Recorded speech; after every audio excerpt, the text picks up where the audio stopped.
At the beginning, we see our main protagonist whose name is Yogai, currently on a school trip riding the coach, but he has fallen asleep.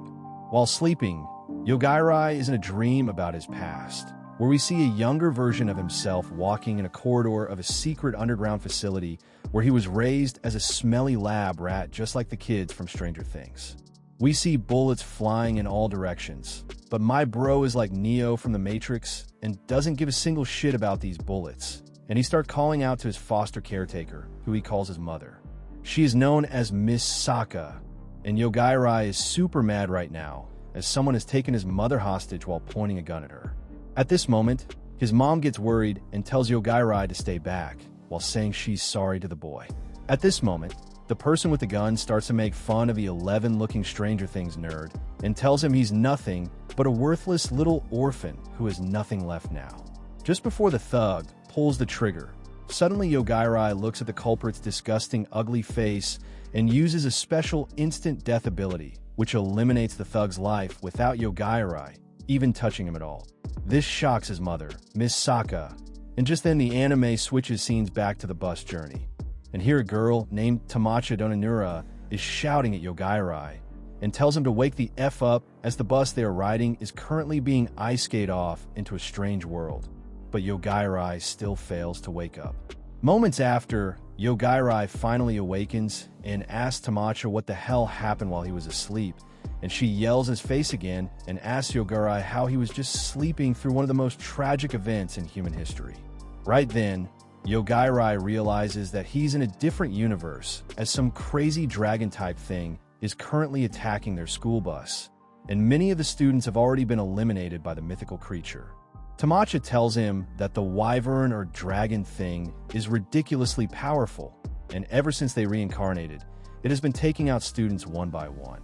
After that, Yogai finds whatever he can to scare the creature away.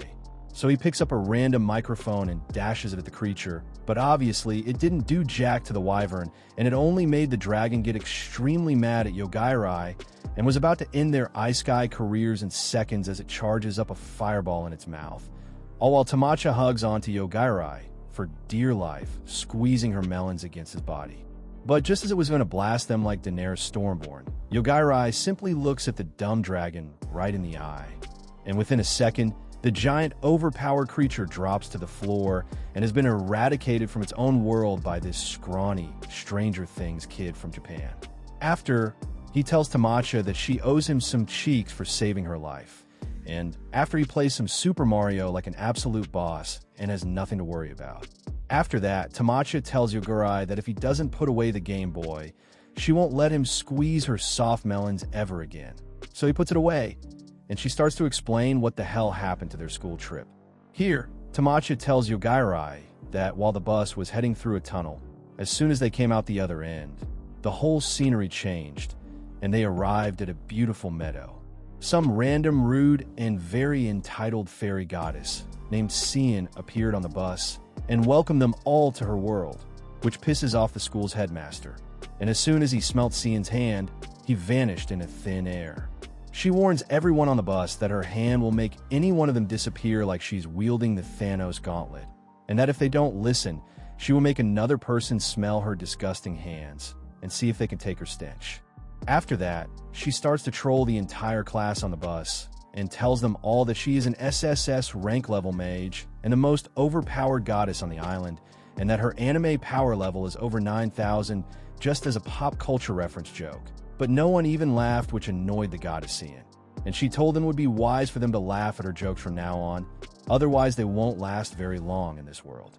After, she calls them all a bunch of disgusting muggles that possess no kind of magical power, and that after being ice-skated, it is forbidden to be in her world without having magic, as the whole point of this strange world is to level up and to test each student and to take on the strongest creatures with their magic to see who will become worthy of being her successor. Just then, she made everyone on the bus glow up along with a holographic stat screen, and here just tells them that the games will begin shortly as their first test is to defeat the mighty godly dragon, which nobody is able to ever defeat before. But Tamacha complains to the goddess, saying that she doesn't even have a stat screen, and she also isn't glowing like the rest of the students. Tamacha notices how a few others are also not glowing like the bratty popular girl Shinzaki, a boy called Ku, and of course Yogai, who is fast asleep during the whole Ice Sky event, and RMC has no clue he has been taken to a completely new world. One of the girls tells the entire class that the dragon is approaching shortly, and the dragon seems to be over level 100, making it 100 times more powerful than these students. So they get scared and ask the goddess to reincarnate them back to Japan. However, the annoying school jock of the class named Yakim, who thinks he's the Justin Bieber of Japan, steps up to the class and tells them they have no choice but to eliminate the dragon and complete their first test to become a first-class mage, which is all he wants to do, especially as Yakim has been gifted with the general class, giving him powerful strength and abilities even at level 1. After his speech, all the gifted individuals step off the bus to wait for the dragon encounter and ultimately slay the beast to complete the first Ice Sky test. However, the General Yakim tells the 4 weirdo muggles who have not been blessed with any magic to stay on the bus, as they can't help defeat anything in this world, and he blocks off the door to the bus. All the other students who were gifted make their way to the forest and wait for the overpowered dragon to arrive. At this moment, the dragon appears, but as we know, Yogai uses his insanely unfair cheat skill, which lets him basically one-punch man anything using only his eyes, making him more OP than Saitama himself. After seeing the beast fall to the ground like a weakly ranked peasant, Tamacha asks Yogai if it was him who killed the dragon like that without even touching it, but he denies this and says that he had nothing to do with it, and tells Tamacha that he doesn't even have any magical power as he's a lonely loser nerd. So how could a guy like him defeat a dragon boss? Just then, she remembers how Yogai is the most worthless student who just sleeps all day, so what he is saying must be true. When the two of them step off the bus, they notice something flying in the air above, and it turns out to be their classmates who came back to see if the dragon had eliminated the students with no magic. But to their surprise, the dragon was dead already, and they spot the brat, the annoying Tamacha, and the sleepyhead Yogai down below. After they land on the ground, they tell Yogai and Tamacha about their cool magical Ice Sky skills, and each of these boys has a specific role to play. The chubby fatso named Damon is a healer, Higashida is a powerful fire-blazing hero, and Yakim is a necromancer. Damon is mad that Tamacha is alive as he can't troll her and turn her into a zombie using his healing magic, and combined with the necromancer, he could have raised her back from the dead.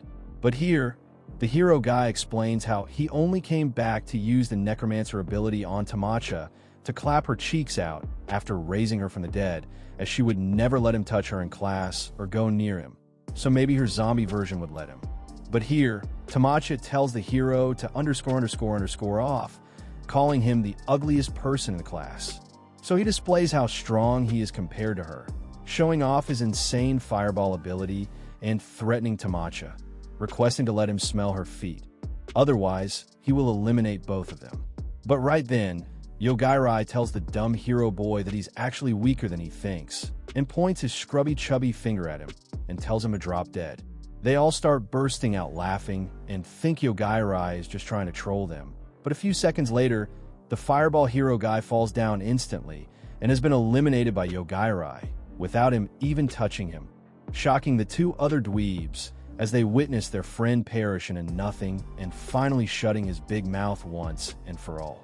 His necromancer friend starts crying about his loss, and so he asks the fatty healer to heal the hero dude, but Yogai points a finger at the necromancer guy, and he gets wiped out just like the hero. The only one left is the chubby healer, who tries to heal his 2 buddies, but reviving or healing magic also doesn't work on people who have been targeted by Yogai's power. After Mr. Fatso tells Yogai how unfair his power is, and that he might just be the most overpowered thing in the whole anime universe, and we should just end this anime recap right now, because Yogai can just one-hit kill anything he wants to, Yogai tells the snob little dwarf that there is actually one thing in this world that can counter his instant ability, but it's definitely not going to be him. That's when he finally gives up and tries to be friends with Yogai and approaches him with friendly intent. But Yogai knows when someone has intentions to kill him and explains how his other power is a special sense to know when someone wants to attack him.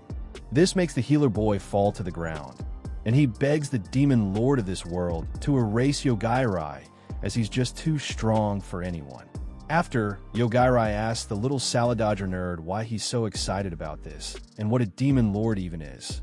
That's when the healer tells Yogai that this is not the first time he was reincarnated into this world, and he explains how not long ago he and his two other friends were summoned here to the kingdom of a man to defeat the demon king, but they failed. So that's why they are sent back here again, but Yogai has already eliminated his entire crew, so they are all doomed. However, Yogai doesn't believe him, as he never saw him and the others missing any school days. But the healer tells him that this is because in the magical realm, it seems they were here for months, but as they traveled back to Earth in the real world in Japan, it was only a few hours that they were gone. So that's why it seems like he's lying. However, Yogai prepares to end this boy's whole career. But just then, the boy promises to be his loyal servant and guide him through this other world and help him find the demon lord. After that, he tells Tamacha that they will need to hunt down this demon king and end it off so he can go back to their world and he can finally relax in peace and chill with his video games and hot Cheetos watching anime recaps. However, Tamacha is surprised that Yogai is helping her, and he tells the girl that he's only protecting her as he remembers the soft feeling of her chest when she tried waking him up on the bus, which makes her extremely mad as she thought he was just a nice guy without any other intentions. However, Yogai loves big, juicy jugs, just like all of us, and is definitely a man of culture. On the other hand, we see Sajin squirming around her bed while waiting for her attendant Yuki to come make a report to her. He explains that 4 people died in the first Sage test, including 2 unblessed people and 2 S-rank ability holders. This makes Sajin shocked for a moment, but she decides to procrastinate like y'all procrastinate your assignments, and says that it should be something worth worrying about before lying down once again. After that, Yogai and Tamacha decide to go to the nearby city to see if they can meet up with their classmates. They arrive just before the city gates are being closed and manage to get in even though they don't know the language of this world. Soon, a senior officer walks up to them, and it turns out he can speak their language. Yogai explains that they split from their group and are now looking to meet up with them. The stuck-up officer says that he has been ordered to not interfere with the Sage candidates, but there's nothing telling him to help them either. He says that their classmates have already moved on to their next destination, and that's all he is willing to offer them. But then he looks at Tamacha and says that only she can stay at his place for the night if she wants to, but Tamacha instantly grabs Yogai's hand and runs away from there, saying no thanks. Yogai asks her about what's up with her, and she says that she was worried he would send her to the underworld because of his rude behavior. Yogai tells her to stop acting as if he is some kind of homicidal maniac, but she says that she is surprised that he doesn't know that he's exactly just that. With that, they start looking around at the structures and people of this fantasy world until they encounter a cute cat girl named Mew who offers to help them for free.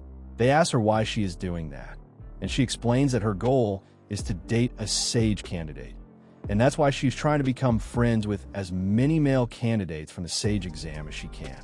She says that she heard they are prone to simp for cat girls like her and are usually really powerful and rich as well, so she is banking on her race and cute face. They decide to go along with her as she shows them around, and Tamacha ends up buying a bunch of clothes as well. But by nightfall, it ends up just as Yogai expected, as they find out that the cat girl is actually part of a gang of bandits who surround them and plan to sell them off as stress relief slaves. After confirming that they're up to no good, Yogai begins the slaughter by telling everyone behind him to die, and then starts picking off the ones in front of him one by testing his ability on them. He tests out if he can make certain body parts of them die only, instead of putting them down totally, and keeps doing it until only the cat girl and the leader of the bandits are left behind. After that, he tests some delayed functionality by telling them to die and lets them run off for a little bit before the ability kicks in and sends both of them to Hades as well. After taking care of them, they both decide to skedaddle out of there, but they get stopped by the knights in the area. Their captain, Edelgard, asks them what happened there and reveals that they saw the men around them collapsing on the floor out of nowhere. Yogai asks them why they didn't help if they were watching, and she reveals that they planned on following them once they got captured and tracking these goons to their base to capture their leader. She also tells them not to act big, as they are blessed with the Saint's protection, which makes them immune to attacks. Just then, her vice captain speaks up and says that, according to his appraisal skill, these two don't have any blessings from the Saintess. Hearing this, the captain says that it would be hard to believe they are responsible for these people collapsing and lets them go. The vice captain apologizes for causing them trouble and shows them a fancy hotel to stay the night at, to show his gratitude for forgiveness. At the hotel, Yogai books 2 separate rooms for them, and once in the room, Tamacha wonders if Yogai is interested in her romantically. Just then, she feels a cool breeze and looks up to find a fat floating ghost in the air. At first, this shocks Tamacha, but then she takes a closer look at the ghost's face and wonders if she is her elder sister. But the ghost speaks up and says that she is called Makoko, wife of the Dana School's founder's son and the distant ancestor of Tamacha. She further adds that she is her guardian spirit and is tasked with the duty of the restoration of the Dana School's dynasty. Tamacha asks why she didn't show herself earlier, to which Makoko replies that she was afraid of Yogai, as she might have gotten obliterated if he got shocked and decided to get rid of her accidentally. She then asks Tamacha to explain her existence to Yogai the next day, so she can show herself without worrying, and then tells her that she will protect her from supernatural threats, and that she is the one who protected her from getting that blessing from the Saintess as well, because once you accept it, you become a puppet to her. She further adds that her wish is for Tamacha to return to her real world, and to make that happen, she will pass on the secret techniques and abilities of her family to her, so she can fight on her own as well. The next morning, Tamacha walks down and meets up with Yogai and asks him if they would be chasing after their classmates right away. Just then, the concierge walks up to them and introduces herself as Celestina. It turns out this hotel is a first-class establishment for rich people that takes care of anything and everything they request of them, as long as they can pay for it. Yogai asks her for help with locating their classmates, and she gives them a map to the royal capital and 2 tickets for a train headed there. She says that, according to their information network, their classmates are making their way to the capital through the forest while slaying local monsters to grind some levels. Yogai also gives her all of their gold and valuables to invest in some form of high-yielding accounts, and she prepares some items, including a charger for Yogai's Switch and translations, to help them on their journey as well. After that, they board the train and head to the capital. On their way, Tamacha also tells Yogai about Makoko, and they chill out. Tamacha eventually ends up sitting beside Yogai while cranking his charger and wondering about their classmates when Yogai suddenly grabs her and ducks down, as a powerful slash attack cuts the roof over their head in one go. The train conductor tells everyone to calm down and to make their way to safety as they spot a robotic alien called Aggressor who is invading their world, fighting a sage named Sanu. Their battle looks like something out of this world, with each of them throwing mountain-leveling attacks at each other. Tamacha asks Yogai if he's going to put them both down as they came in his way, but he says that that's not a reason to kill someone. He says that he has to set up a clear standard so he doesn't end up killing innocent people for small things like annoying him and such, as that's unfair. Soon, the Sage and the Aggressor battle take them near Yogai, and the Sage, being the stuck-up piece of ass that he is, kills a lot of train passengers behind them, saying that they are just collateral damage to their fight, and that Yogai and Tamacha should be bowing their heads down in front of his mighty Sage ass. This annoys Yogai enough to turn the Sage's life switch off, and seeing this makes the Aggressor really afraid of him. He completely surrenders in front of the OP protagonist and offers to help him in any way he can. Yogai asks him about ways to return to his original world, and the robot says that he only knows how to go back to his own world and can't take him there because Yogai is too dangerous for one, and secondly, the robot hasn't brought his real body here, so he can't take objects out of this world with him anyway. Besides that, he tells Yogai that if he has enough mana and the right coordinates, then he can certainly go back to his real world. Yogai says it's all right and tells him to guide him once he has the mana and coordinates, and the robot happily agrees to make the most out of it. Makoko also asks for a shape-changing gear weapon from the robot to help Tamacha with her fights. On the other hand, we see the knights in the city taking one of the goons, who lost his eyesight after Yogai killed them, to an immortal vampire sage named Lane. She tries to heal the eye by reconstructing it from scratch, but it still doesn't restore its functionality. She also tries turning the goon into her underling by biting his neck, but that still doesn't work. Then, someone breaks into their room, and it turns out to be a hero who is supposed to be fighting monsters and aggressors. The hero always says that he must put an end to the tyranny of the sages, and uses his special attack called a plane and 2 towers to blow the whole place up, but it doesn't do any damage to the vampire sage, as she says that if it were to be so easy to end her life, things would have been so much better. Then, she says that she's too bored to deal with him and simply kicks him out of her tower without killing him. After that, she tells the knights to follow Yogai and find where he is, and then heads off to meet Sage Shin and talks to her about this instant death ability guy. Shin says that she would prefer if Lane didn't interfere with the Sage candidacy tests, but if she takes care of the calamity called Darkness for her, then she will allow it. Lane agrees and tells the captain of her underling army, called the Immortal Corps, Yuki, to go to the city of Hanabusa, as she might need them there.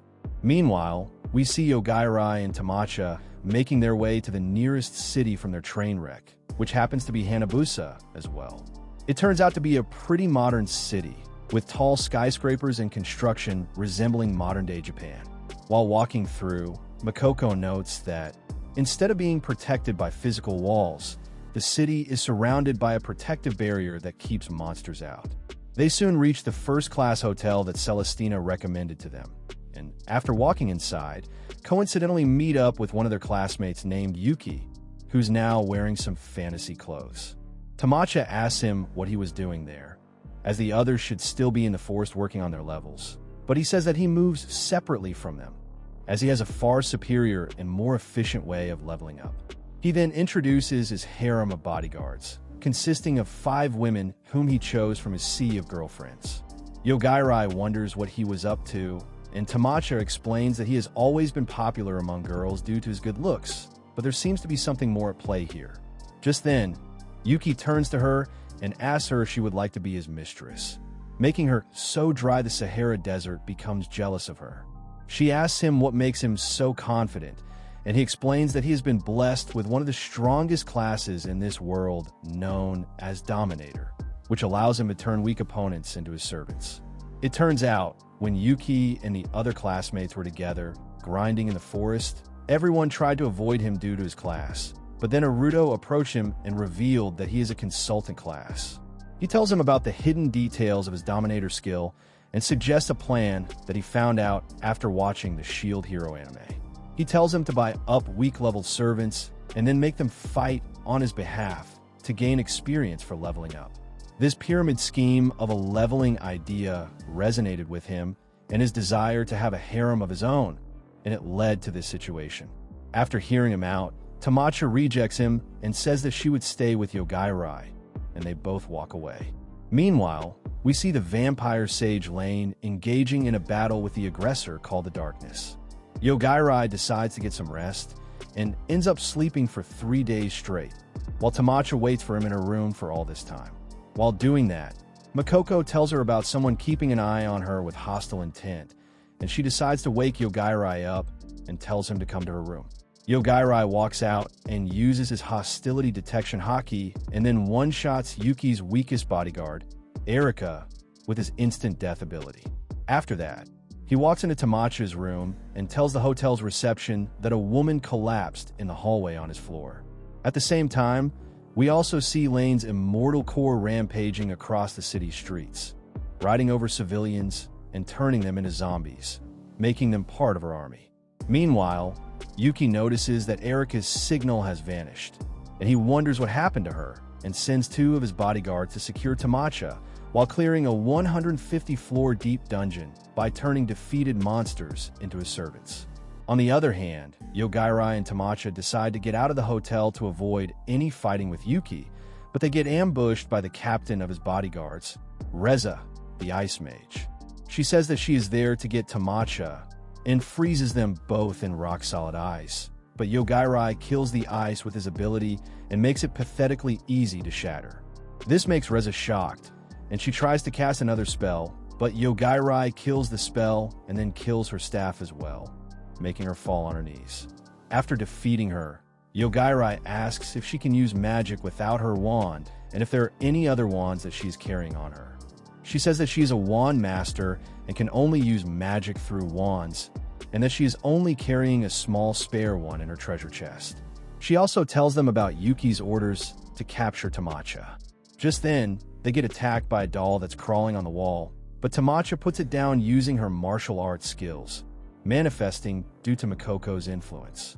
It turns out they're Yuki's other bodyguard, Chelsea's puppets, and Yogai takes most of them down with his ability as well. Just then, Reza tries to get them by surprise using a small wand disguised as a hairpin, but Yogai puts her down with his ability as well. After that, they walk out to make Chelsea stop fighting as well, and she gives up all the information she has about Yuki and his plan. Seeing Reza and Chelsea getting defeated, Yuki decides to lure them out using a fleet of cockroaches that he controls using his Dominator class ability and makes them attack the couple. But Yogai uses his Wi-Fi observation hockey to locate him and puts him down in the dungeon. On the other hand, we see Yuki's remaining bodyguards, Euphemia and Stephanie, wondering what they should do as they are now free from his contract. Stephanie decides to stay by Yuki's side and cry for a while, while Euphemia makes her way out of the dungeon and wonders why the entrance has so much light coming in. After walking out, she finds herself in a desert and then turns around to see the darkness engulfing the city and leaving only sand in its trail. She also finds Lane flying in the sky as she says that her attacks don't work on the formless darkness and that there is nothing that she can do now to stop it. She flies down and casts a charm spell on Euphemia, turns her into her servant, and makes Euphemia tell her everything she knows. Meanwhile, Yogai and Tamacha make their way out of the hotel and wonder what was happening outside, as everyone around them has turned into a zombie and someone is shouting on the speaker that the zombie party is about to begin. They both decide to escape the city, while Lane tells Euphemia that she wants to know if Yogai can kill her with his ability or not. At the same time, we see the captain of the Immortal Corps talking to the mayor of the city, named Ryuta, who turns out to be Lane's servant as well. Masayuki asks Ryuta to hand over the city's keys, as it is an order from the sage Lane, and then he uses the public speakers to tell the living people of the city that he is looking for these two people, showing Yogai and Tamacha's pictures on all the screens in the city. He tells them that if they want to live and not turn into zombies, then they should get their ass moving, as he has also sealed the town with a barrier using the key. This makes Ryuta really mad, as he has worked his butt off to make this city prosper, but he can't do anything against Lane's orders. Now, with everyone coming after Tamacha and Yogai, they decide to head to the city square to make a deal with Masayuki himself. Once there, Yogai tells him to lower the barrier, as they want to board a train and go to the royal capital. But Masayuki asks them if they even know what kind of a situation they are in. While raising his army of undead soldiers, he says that those who are already dead cannot be killed. But Yogai simply wills them to death as well using his OP ability. This makes Masayuki really shocked, and he asks how that's possible, and Yogai explains in the most Giga Chad way that he is the one who decides if something is dead or not. Hearing this, Masayuki becomes enraged, and he says that there is no way such a ridiculous ability exists in this world, as he begins to transform into his vampire werewolf mode. But Yogai simply puts him down in between his monologue transformation, saying that he doesn't need to wait for the cringiest loser in the anime to finish his lousy transformation. After that, he turns to Ryuta and asks him if he can make the barrier right again, and asks him why everyone after them. He explains that they were in the lands controlled by Sage Lion, and he doesn't know why she is interfering with Sage Shin's Sage candidacy test. Just then, they notice the people of the city walking towards them as if they have been possessed by something. Makoko says that it looks like they are being controlled using some sort of spiritual link, and Ryota says that if that's the case, he should be able to protect them using the city's barrier. But to his horror, the barrier doesn't work, and it looks like Lion is interfering with it herself. With this, the civilians start attacking Yogai and start falling down around him like dead moths, as his ability automatically sends them to the underworld. Yogai notices how seeing them die is pretty tough for the mayor, and tells him to get close to him unless he wants to get hurt by them. He says that it feels like someone is trying to test the extent of his abilities and how something similar has happened to him in the past. At the same time, we see Lion looking over the city from afar alongside her newly acquired servant as the darkness gets closer to where Yogai is. She creates a copy of herself without Yogai's memories and tells her to go up in the sky and multiply, and then to attack the city if they see something unusual happening like the darkness attacking or suddenly vanishing. She says that as these copies have no memory of Yogai, their attacks should not generate any kind of hostility towards him. And even if he finds them using his observation haki like he found Yuki, he should not be able to hurt her real body as it is different from the clones. On the other hand, we see Yogai and the others noticing the darkness getting close to them and turning everything it touches into sand. Everyone wonders how to deal with it, but Yogai says that he will simply make it die using his ability and make the darkness vanish into thin air. But suddenly red meteorite-like attacks start raining down from the sky and destroying the city. Tamacha uses her sharp eyesight and says that they look like a red-haired lady wearing a red dress. And Ryota confirms that it is Sage Lion and wonders why she is doing this and loses all respect for her.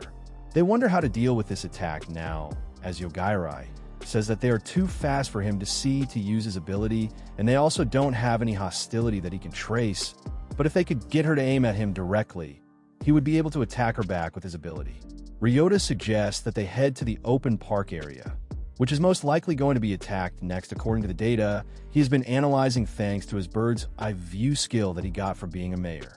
He then teleports them to the park using his authority as the mayor of the city and vanishes moments before Lion's copy attacks them. Tamacha manages to spot it just in time for Yogai to locate her and put her down using his ability. Tamacha also defends them against the blast using Makoko's powers and the shape-shifting material they got from the giant robot aggressor. On the other hand, we see Lion talking to you as she reveals that all of her puppets were defeated using Yogai's ability. She says that now she just needs to create puppets with different memories, so he can't target them all at once. But to her surprise, her real body gets killed in her home, which leads to her total demise. Before falling down, she feels relieved as it will be her way of getting a new life using one of her experimental bodies that she created biologically without any memories of her. Just then, we see a young pink-haired girl waking up in a coffin somewhere in a mansion as she picks up a projection stone that has the last message of Lion recorded in it. The message tells her who she is and how she wants her to live her own life, and how she doesn't have any of her memories to prevent getting affected by Yogai's ability. Back in the town, we see Eri and Tamacha returning to Ryota as they reveal that they defeated the sage and ask him if it bothers him at all. Ryota says that he has no respect for someone who harmed his precious civilians and gives them a military-grade car to travel to the royal capital. In the car, Tamacha asks Yogai if he shouldn't be the one driving, but he says that he always ends up crashing the car while playing racing games, which makes Tamacha take up the steering herself. Makoko says that she should be able to drive and operate all sorts of vehicles and weapons thanks to her innate talent as the heir to the Dana school, which makes no sense to her, but she simply goes along with it.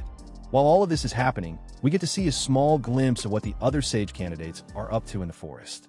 The samurai class candidate named Rako finishes her monster slaying for the day and heads back to her camp, where she finds the American ninja class student Carol holding her phone in her hands. She asks her what she was doing in her camp with her phone, and she explains that she found it lost in the woods and was here to return it.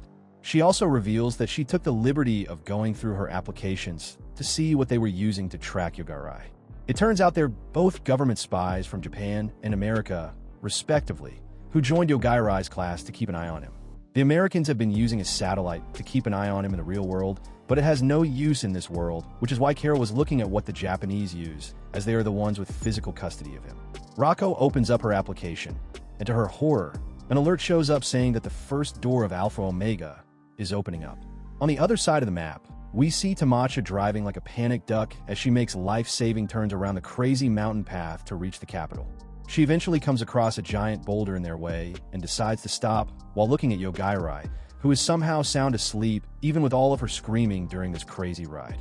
Just then, we get to see what Yogai is dreaming about as we dive into a flashback from his childhood when this office lady first met him and gave him his name, Yogai, and taught him how to shake hands with other people. This lady is called Asaka Takedo, and we see her signing an agreement form while giving an interview for a special job. The agreement says that she won't complain even if she dies during the course of her term. At first, she decides to walk away instead of signing her soul away, but the interviewer Yuko manages to convince her by telling her that she would get retirement benefits if she agrees to it. After signing the agreement, she asks if they are some kind of super secret evil organization or something, but the scientist says that they are a respectable association who conduct special human experiments for the betterment of their society. He then tells her that her job is to babysit a monster. She asks him what he was like, but Yuko says that he has never seen it himself, and all he knows is that it can kill anyone just by thinking. Its code name is Alpha Omega, and they reckon that by providing modern education and basic humanity to it, they might be able to prevent it from exterminating all life forms from the face of the planet. He tells her that she has her teacher's license, so she is just the right person for this. He then takes her to an underground chamber and tells her that he can't go beyond this line and that everything she might want to know regarding this job is written in this manual before skedaddling out of there. After getting everything she needs, she walks into the chamber and opens up the massive vault gate with her car key and finds out that she's in some kind of artificially created facility with a natural-looking sky and background scenery as well. She looks at the manual to find the house where this monster is supposed to be living, and after going inside, she only finds a young kid sitting in the living room. This makes her really angry, and she says that it's ridiculous to lock a kid in a place like this. She takes him out and tells him to play with the tadpoles or something, but the kid notices a shadow demon behind her and kills it using his powers. He tells her that these things sometimes come there to attack him, but they're nothing to worry about. Besides that, it's about to get dark, so if it's all right with her, he would like to play tomorrow instead of right now. Hearing all this calms Asaka down, and she shakes his hand and introduces herself by name. She asks for his name, and he says that they call him Alpha Omega here, and before he came there, they used to call him Lord Akashi. Just then, they both hear their tummies rumbling and decide to go inside and get something to eat. Asaka realizes that she will have to do the cooking as well, but being as good a chef as an idiot sandwich, she ends up making some instant ramen while the kid takes a bath. During their meal, she asks him for the name that his mom used to call him by, but he doesn't know what that is, so she ends up naming him herself and gives him the name Yogai Tako, which makes him really happy. She then teaches him how to introduce himself by shaking hands and saying nice to meet you. Just then, we see Eri getting woken up by Tamacha, who tells him that they have run into a dead end. They both decide to take some other route and back up, but the car runs into a small dragon on their way back. They both get out of the car, and Yogai takes care of the monster before a fleet of dragons comes out of nowhere and starts flying towards them as well. Yogai one-shots them all as well.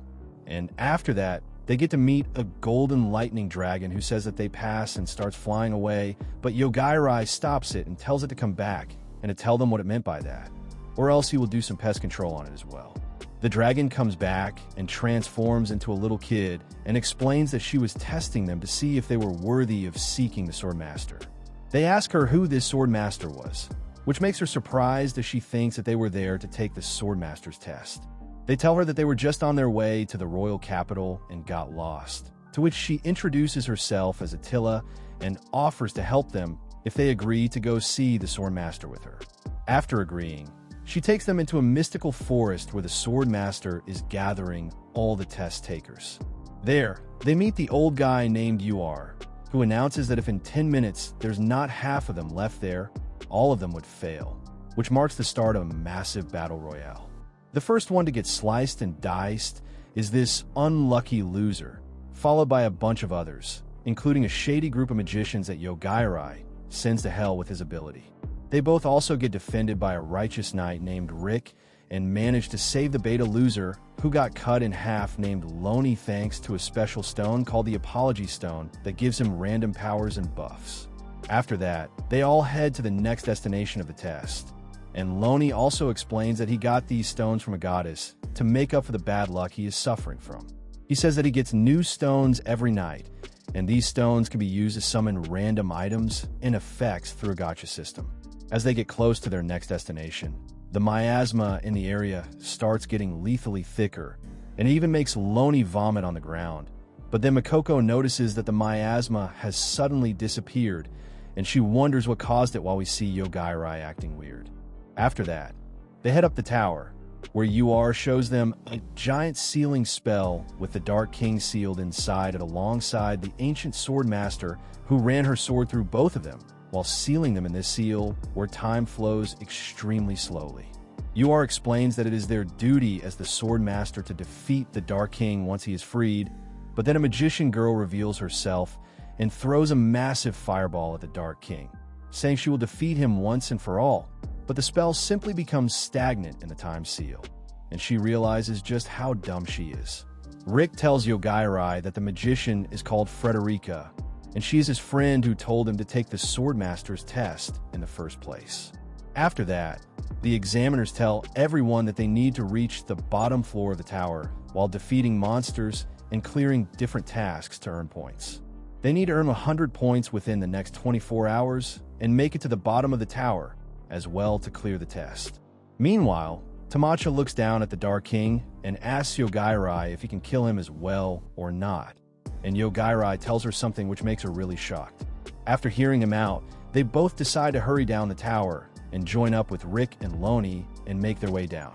Thanks to everyone ahead of them, they get to walk through without worrying about a lot of monsters and traps, but Loney still manages to get himself killed from an arrow trap.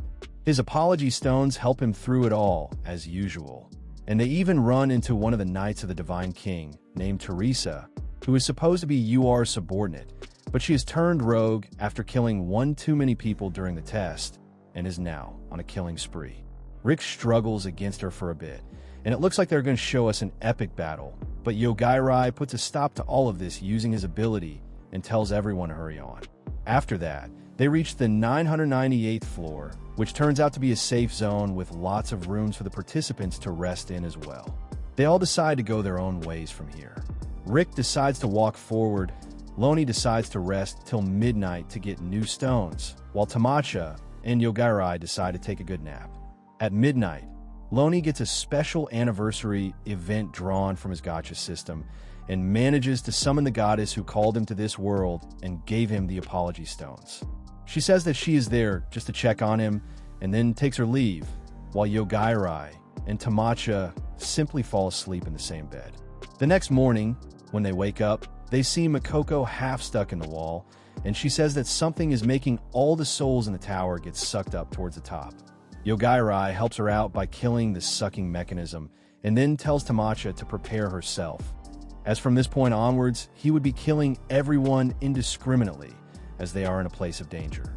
She says that it's fine, and that she has already steeled her nerves, and that she isn't hypocritical enough to blame him while he is doing it to save her. Hearing this makes Yogai really happy inwardly, and he becomes all shy and red and says that he's hungry, and they order some room service for their meal. On the other hand, we see a sage named AI fighting against another summoned sage named Rudo, who abandoned his duties as a sage after coming to this world and established a community of Beacon in the forest, deciding to live there peacefully. AI's job is to assassinate sages and sage candidates who have forsaken their duties and possess the power called Just World, which allows her to manipulate the powers given to herself and others by God to the highest degree. She kills Rudo, and her dagger tells her that her next targets are the sage candidates Yogai and Tamacha, instructing her to head towards them. On her way, she ends up being chased by a fat man who turns out to be none other than Damon, who has been wandering in the forest since episode 1, following Yogai commands. He seems to have gotten rid of his servant collar somehow, and reveals that he was taken in by Rudo. But now that Rudo is dead, he wants to follow AI and begs her to let him become her slave. With that, they both head towards Yogai's place and run into the golden dragon from earlier. Damon worries that AI won't be able to beat the dragon, as her ability allows her to only deal with the cheat skills the other worlders receive, but she says that she can interfere with any natural phenomenon and make it just like she believes it to be, though it doesn't work if her target has a high enough luck stat.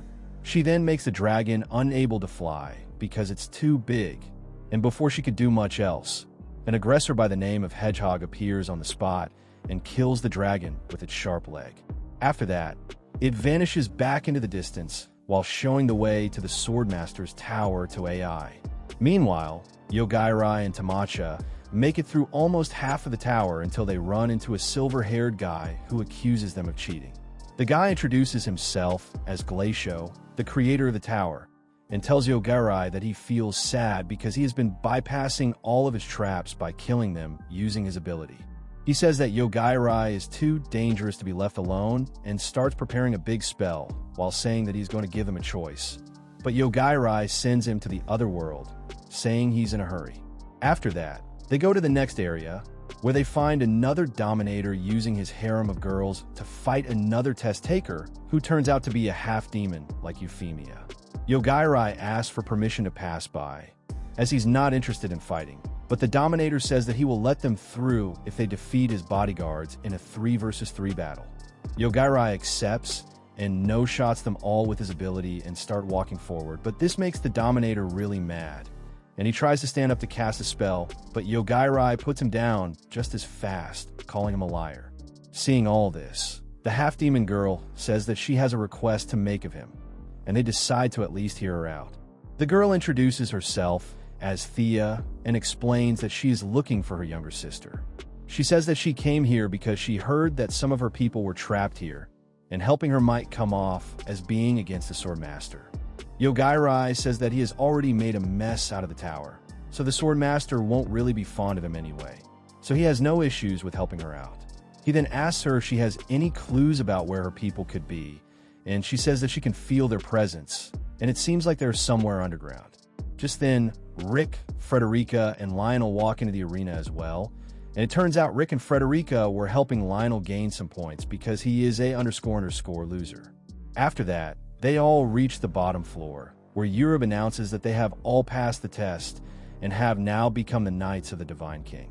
Just then, the tower's maintainers walk in and tell them that the first barrier around the Dark King has been undone, and for some reason the tower isn't working anymore. This shocks Europe, and he wonders what happened, but then someone suddenly destroys the whole tower above them with a blast and reveals himself to be a high-class demon who is accompanied by another of his kind. Their goal seems to be the resurrection of the Dark King, and they prepare to fight Europe and his knights. The demon seems to possess the power to turn off the humans around him, while the other one seems to be too proficient in magic, as he blocks Frederica's fire magic with his bare hands and then turns her staff alongside her arm into a biscuit and gives her a taste, saying she's pretty sweet. Frederica wonders if she will now become a red-haired emperor of the sea, but quickly remembers that she is just a side character for this minor arc. Seeing all this, Lionel decides to use the remaining limited edition gacha roll and uses all of his apology stones to summon some sort of miracle that would help them deal with the demons. But it ends up summoning the goddess from earlier, much to his horror. He asks her if she would vanish again, but she says that this time she will grant his wish of taking care of everything, and then walks up to the demons. And to everyone's surprise, they both bow down in front of her and reveal that she is actually the wife of the Dark King. She has been summoning and manipulating heroes to release her husband from the seal, but always failed due to the swordmaster. However, thanks to this unlucky piece of garbage named Lionel, she managed to get rid of the barriers this time. Lionel asks her if she was lying about taking care of everything and granting his wish, and she says that she didn't lie and that she will take care of them all by destroying all of humanity, thus leaving nothing to worry about. Meanwhile, Yogai, Tamacha, and Thea decide to go underground to find her people, and thanks to Yogai's powers, they manage to kill the time-space barrier that is hiding the bottom floor. Tamacha also notices some high-speed robots zoom past them with some blades, but they decide to ignore it and focus on the underground room in front of them. Once inside, they find a room full of fluid chambers with Thea's people being used as guinea pigs for horrible experiments, and to use their magic to support the barrier around the Dark King. Thea decides to put an end to their misery with her own hands, and then resolves to take revenge on the swordmaster. With that, they all head back up to see what was going on. On the other hand, we see Lionel trying to stall the goddess to create an opportunity for the swordmaster to slay her. While doing so, he makes the goddess reveal that she had been waiting for all sorts of obstacles to get out of her way, including the creator of the tower, Yogai, as he would have been able to restore the barrier instantly. Besides that, she was also worried about the goddess killer who somehow suddenly died during the test, and now she's able to break the barrier to release her husband. With that, she destroys the barrier's core and releases the Divine King and the Dark King from their time seal. But to everyone's surprise, the Dark King simply falls down into the river with his dead ass and drowns away. They all wonder how this could have happened while we find out that it was Yogai-Rai's doing and that he accidentally killed the Dark King in response to the high-density miasma in the region that was about to harm him. Just then, Thea takes advantage of all the confusion and slices the swordmaster in half, taking her revenge. This makes Rick and the others really surprised, and they wonder if she is an enemy.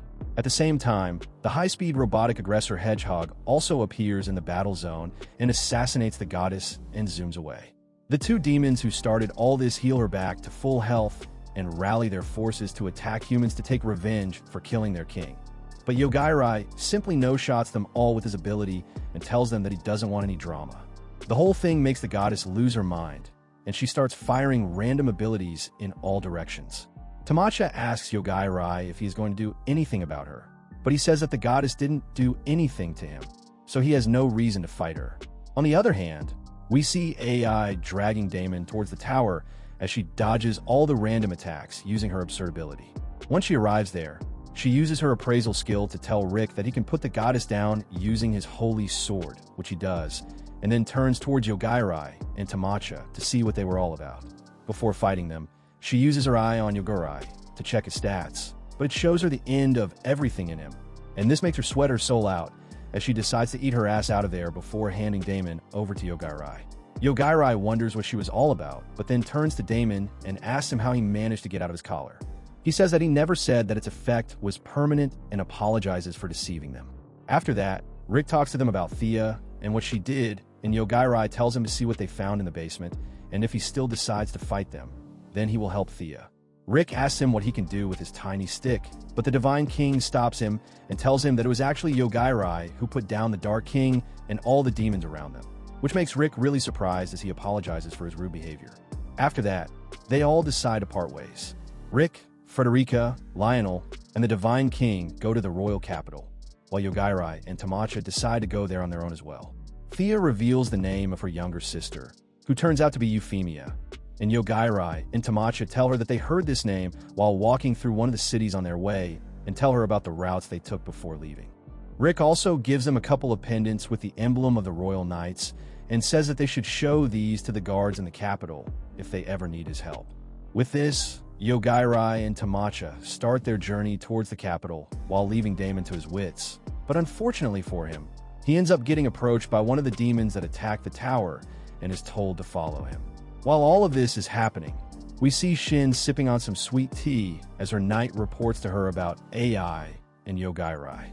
She says that she shouldn't interfere with the sage candidates and decides to summon someone from Yogai-Rai's world to ask them about him. The summoned guy turns out to be one of the Japanese scientists who are keeping a watch over him. And when he finds out that she is the one who made Alpha Omega disappear from their world, he calls her a savior and thanks her. But then he notices a warning on his device, which says that, as a C-level employee, he is not allowed to be this close to Alpha Omega, and it makes him self-destruct into a pile of pizza sauce right in front of the sage. On the other side of the map, back to where the bus was attacked by the dragon, we see Asaka suddenly gaining consciousness as she gets brought back to life by some form of sentient AI. The AI tells her that she needs to acquire a huge amount of nutrition to initiate her recovery, or else she would end up dead in 30 minutes. Asaka decides to munch on some delicious rotten dragon ass, and let's talk more about that in the comments.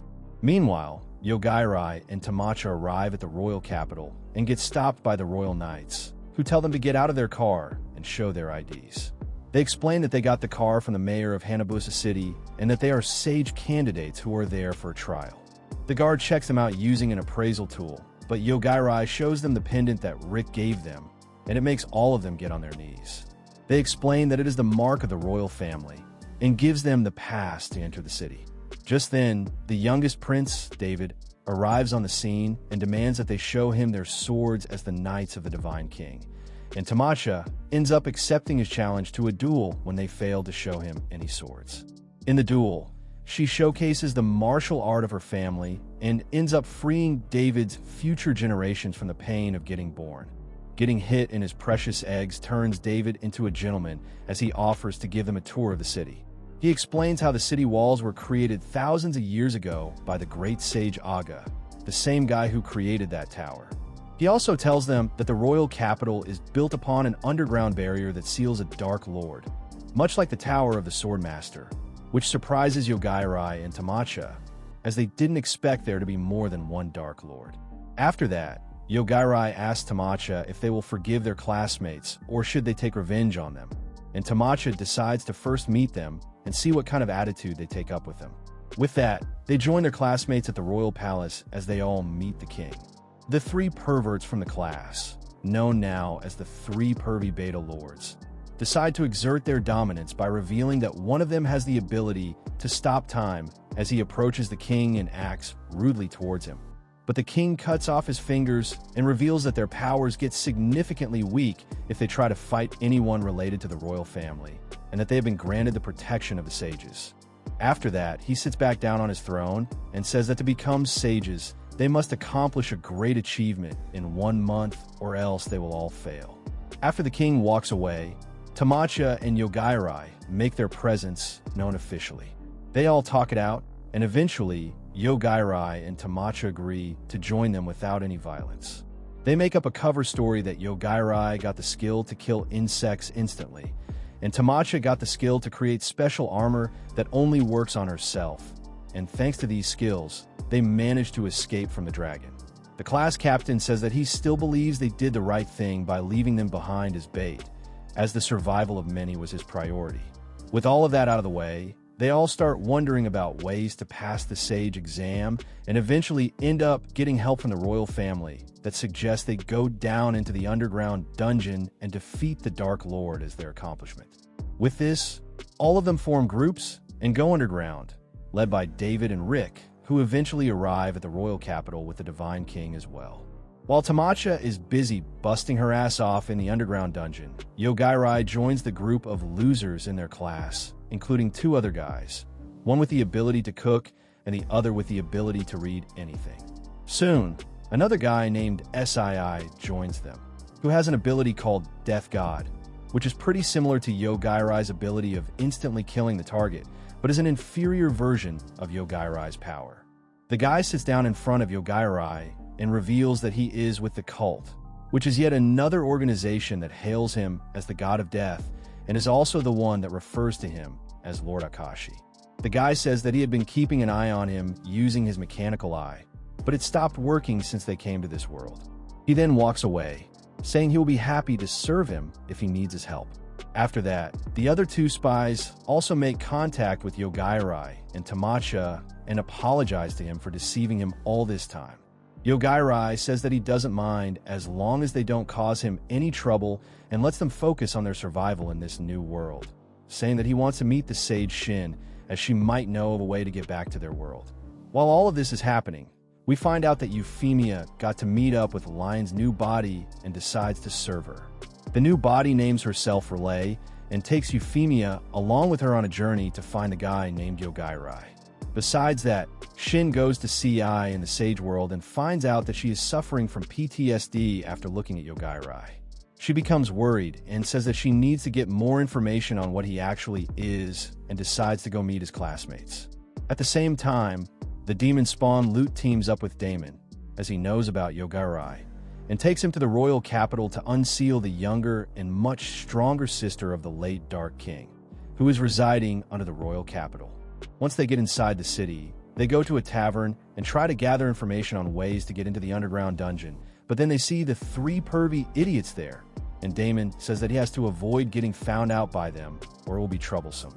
Just then, Asaka suddenly flies into the tavern and starts beating one of the idiots until he's turned into tomato sauce. She tells the other 2 to go back and tell everyone that she will not forgive them and that she will take her revenge in front of them for leaving her behind as bait. Seeing all this makes Damon really worried as well, but then Shin appears in front of them and asks Damon about Yogai.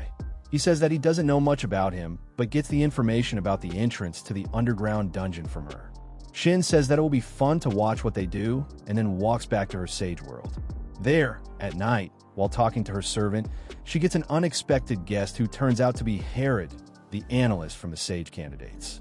He tells Shin that he found his way to her room using his problem-solving skills, and then requests her to extend the deadline on their exam. Shin says that she will consider it in exchange for him taking care of Yogai, to which he smiles and agrees.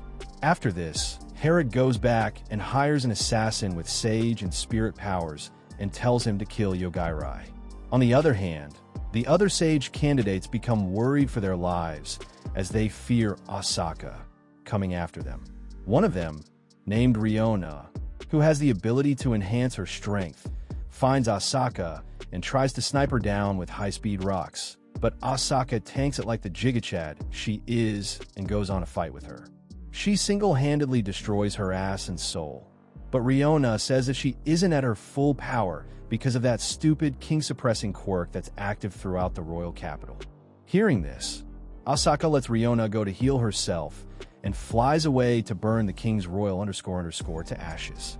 After taking care of him, she returns to fight Riona at full power and proceeds to utterly destroy her once again. The next night, she fights the cook Loser, who somehow manages to actually give her an actual fight as he extrapolates his power by assuming her to be an ingredient and then uses his chef status to fight her using a kitchen knife and a shadow clone jutsu, saying that it is an essential skill for a cook as they often need many hands to keep the kitchen moving. But even after all of this, Asaka ends up making roasted barbecue out of him using her draconic flames. Meanwhile, we find out that the reader guy actually has the ability to see the future, which writes itself in his notebook as soon as he makes a choice. While all of this is happening, Damon and Luke go down to the underground dungeon and find out that the Dark King's sister managed to break the seal on her own, but decided to stay there to avoid making her brother mad. She suffers from a severe brother complex and loves him a lot, which makes her be good to Lute and Damon as well when they bring her brother's key to her. But when Lute tells her that her brother is dead and who did it, it makes her really mad. She takes both his arms and says that she will revive her brother and starts engulfing everything around her using her spell. On the other hand, we see Shin arriving in the dining hall to meet the sage candidates after Herod gets an extension from her. She tells everyone that she is not happy with how the sage exam is turning out and thinks that it is too easy. So she wants them all to fight each other until only one of them is left, and that person would be the only one to become a sage.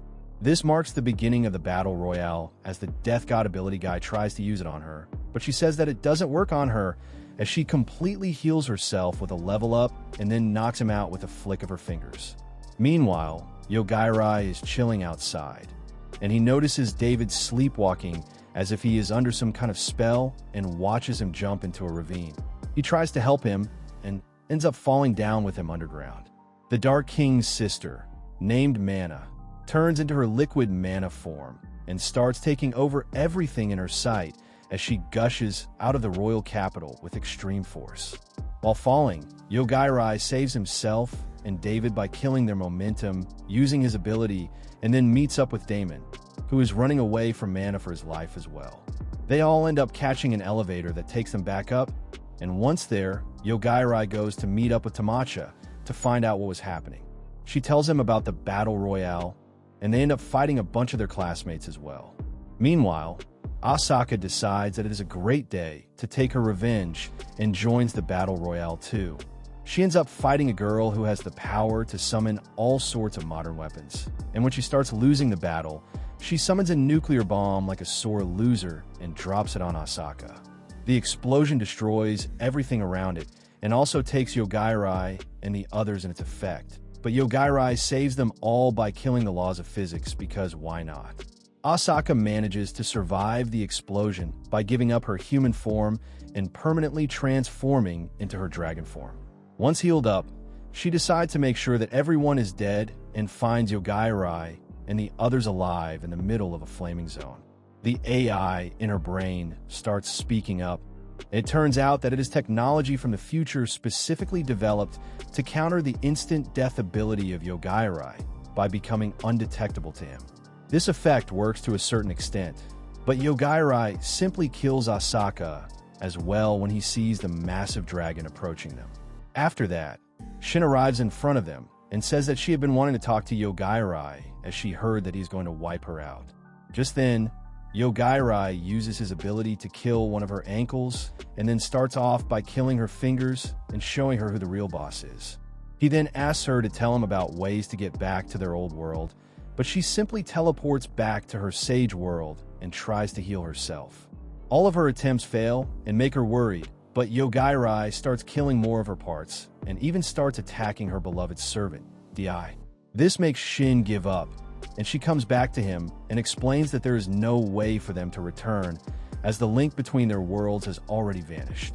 Hearing this, Yogai tells her to give him the coordinates of their old world, and also asks her for ways to gather the necessary mana. She takes out a philosopher's stone from her chest and says that it is the source of immortality for the sages and should be enough to power their journey if they collect enough of them. All the sages have them, but the stone loses its power if a sage dies. Hearing this, Yogai decides to let her leave and goes back to the royal palace with Tamacha, Damon, and the two spies, including Prince David. Once they are gone, Mana materializes in front of Shin and captures her using her powers, absorbing her into herself while calling her a pathetic loser of a saint. Shin tells her to remember the name of the person who will kill her, referring to Yogai, before drowning in her. On the other hand, Yogai and the others walk into the castle and find the Archbishop blabbering something about starting his villain arc and being happy about the awakening of Mana. But Yogai shuts him up with his ability because he's too annoying. Just then, Mana materializes in front of them and says that she will destroy them as well, but Yogai shuts her up too, ending the final boss fight in a second. With the kingdom now saved, David flies out of the castle on a ship with the spies while Yogai follows behind, clinging to Tamacha, who glides down like a sexy Batwoman. Once outside, they notice that Damon has escaped yet again, and Yogai says that it's fine as he didn't like his face being around anyway. After that, he says that he will now go look for the other Philosopher's Stones, so he and Tamacha can return to their world, and decides to split up from the rest of them. The spies agree to walk their own paths as well and decide to go along with David. At the same time, a couple of aggressors fly down into the capital to see Mana's destruction and find a hurt Herod in the mess. They decide to take him with them and fly away.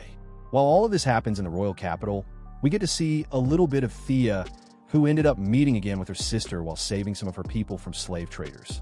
There, she joins her sister in Relay and starts heading towards the royal capital because the little pink-haired girl wants to meet Yogai.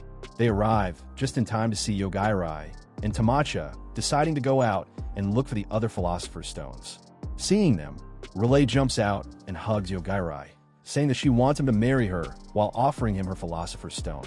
Yogai wonders what all this is about, and Thea fills him in on how Relay is obsessed with him because she learned about him from her old self after waking up. With that, they all get inside Relay's carriage and ride away towards their next destination while Yogai decides to take a nap. Meanwhile, we see the Divine King watching over the capital from a tower as she wonders how someone could defeat Mana so easily and decides that it is too dangerous to let someone like Yogai roam around the world like this and starts following him.